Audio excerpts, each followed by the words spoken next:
Bismillahirrahmanirrahim. Assalamualaikum warahmatullahi wabarakatuh. Selamat pagi anak bapak semua. Semoga anak bapak semua dalam keadaan sehat walafiat.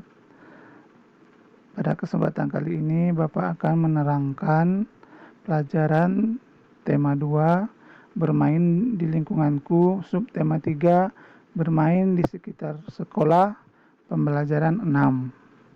Sebelum belajar, jangan lupa berdoa, dan Bapak juga mengingatkan tetap menjaga kesehatan dan tetap semangat.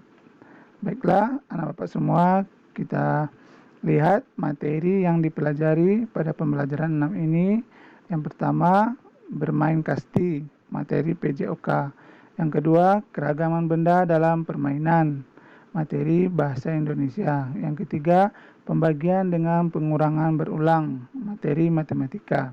Sedangkan tujuan pembelajarannya, yang pertama, supaya siswa memahami tentang permainan kasti. Yang kedua, supaya siswa, anak bapak semua, mengetahui benda apa saja yang terdapat dalam suatu permainan serta wujud bendanya. Yang ketiga, supaya siswa mampu mengerjakan operasi perkalian dengan cara pengurangan berulang. Itulah materi kita. Nah, sekarang kita masuk materi pertama, yaitu materi PJOK, Pendidikan Jasmani Olahraga Kesehatan, yaitu tentang permainan kasti. Kasti merupakan permainan bola kecil yang disukai anak-anak. Dalam permainan kasti, ada beberapa alat yang dibutuhkan. Ada bola karet atau disebut bola kasti, pemukul dari kayu, nomor dada, dan tiang hinggap. Kasti dimainkan oleh 2 regu. Satu regu pemukul dan satu lagi regu penjaga. Masing-masing regu terdiri dari 12 orang. Jadi kalau 2 regu berarti 24 orang. Pukulan harus melampaui garis pukul dan tidak melewati garis samping. Setelah memukul, pemukul harus meletakkan kayu pemukul di ruang pukul. Regu penjaga berusaha menangkap bola yang telah dipukul. Nah, untuk lebih jelasnya permainan kasti, anak bapak bisa lihat gambarnya pada halaman 137. Kemudian ada juga teks bacaan tentang permainan kasti halaman 139. Silakan nanti anak bapak baca. Selanjutnya, dalam permainan kasti terdapat gerak lokomotor dan non-lokomotor. Ingat kembali ya, pada tema sebelumnya kita udah belajar gerak lokomotor. Gerak lokomotor adalah gerakan yang berpindah tempat. Contohnya berjalan, berlari, dan melompat. Nah, sekarang kalau gerak non-lokomotor. Gerak non-lokomotor adalah gerakan yang tidak berpindah tempat. Jadi kita melakukan gerakan di tempat, tetap di tempat. Contohnya jalan di tempat, membungkukkan badan, memutar kedua tangan, menekuk lutut, dan masih banyak yang lainnya. Nah, itulah materi PJOK kita hari ini. Selanjutnya kita masuk materi bahasa Indonesia, keragaman benda dalam permainan. Nah, permainan yang kita pelajari yaitu permainan kasti. Keragaman benda yang terdapat dalam permainan kasti, yang pertama bola karet atau disebut bola kasti. Bola karet merupakan benda berwujud padat dan bentuknya bulat. Kemudian yang kedua, pemukul dari kayu merupakan benda berwujud padat juga. Bentuknya lonjong atau seperti tabung. Ya, bisa dilihat gambarnya. Kemudian yang ketiga, tiang dari bambu. Tiang dari bambu juga merupakan benda padat. Nah, itulah benda-benda yang ada dalam permainan bola kasti. Selanjutnya kita masuk materi matematika. Perkalian dengan pengurangan berulang. Pada pembelajaran sebelumnya, anak bapak juga sudah belajar perkalian dengan pengurangan berulang. Masih ingat kan? Nah, sekarang kita lihat contoh soal.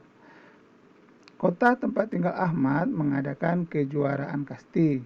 Ada 72 anak yang menjadi pemain inti dalam kejuaraan tersebut. Berapa tim kasti yang ikut kejuaraan tersebut? Nah, jawabannya atau cara penyelesaiannya, tim itu sama dengan regu. Ada berapa orang dalam setiap regu dalam permainan kasti? Ada 12 orang. Tadi juga sudah dibahas. Maka 72 dibagi 12 kita cari dengan pengurangan berulang.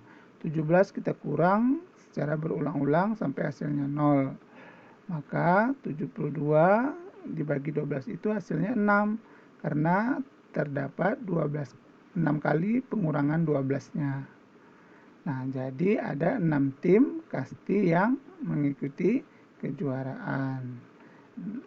Sekarang kita lihat lagi mengerjakan soal. Kerajinan bola kasti Bu Eti menyediakan sejumlah bola di berbagai kota. Bantulah Bu Eti menyediakan bola kasti untuk beberapa kejuaraan kasti. Kemudian ubah ke bentuk perkalian. Soal yang pertama, 32 dikurang titik-titik. 32 dibagi 4. Berarti mencarinya 32 dikurangi 4 secara berulang sampai hasilnya 0. 32 dikurang 4, 28. Kemudian 28 dikurang 4, 24. 24 dikurang 4, 20. 20 dikurang 4, 16. 16 dikurang 4, 12. 12 dikurang 4, 8. 8 dikurang 4, 4. 4 dikurang 4, 0. Maka 32 dibagi 4 sama dengan 8. Karena ada 8 kali pengurangan 4-nya. Karena kemudian kita ubah ke perkalian. 32 dibagi 4 sama dengan 8. Karena 8 dikali 4 itu sama dengan 32. Nah, sekarang kita lihat soal 45. Soal yang kedua, 45 dikurang titik-titik. 45 dibagi 5. Berarti 45 itu kita kurang 5 sampai hasilnya 0. 45 kurang 5, 40. 40 kurang 5, 35. 35 kurang 5, 30. 30 kurang 5, 25. 25 kurang 5, 20. 20 kurang 5, 15. 15 kurang 5, 10. 10 kurang 5, 5. 5 kurang 5, hasilnya 0. Nah, sampai hasilnya 0. Nah, kita hitung 5-nya ada berapa kali? 1, 2, 3, 4, 5, 6, 7, 8, 9. 9 kali jadi 45 dibagi 5 itu sama dengan 9. Maka kita ubah ke perkalian. Karena 9 dikali 5 itu sama dengan 45. Nah, contoh soal yang ketiga, 42 kurang titik-titik. Kurang berapa? 42 dibagi 3. Berarti 42-nya kita kurangi 3 berulang-ulang sampai hasilnya 0. Nah, hasilnya 42 dibagi 3 sama dengan 14. Karena 14 dikali 3 itu sama dengan 42. Nah, Bapak harap anak Bapak paham dan tidak lupa cara pengurangan berulang. Nah, selanjutnya untuk tugas hari ini, anak Bapak mengerjakan latihan yang ada pada pembelajaran 6 halaman 137 sampai 143.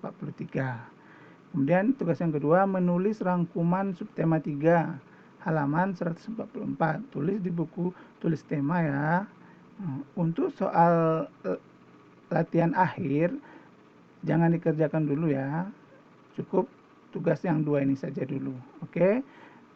Demikianlah materi kita pada kesempatan kali ini. Mohon maaf atas segala kesalahan. Bapak akhiri. Assalamualaikum warahmatullahi wabarakatuh.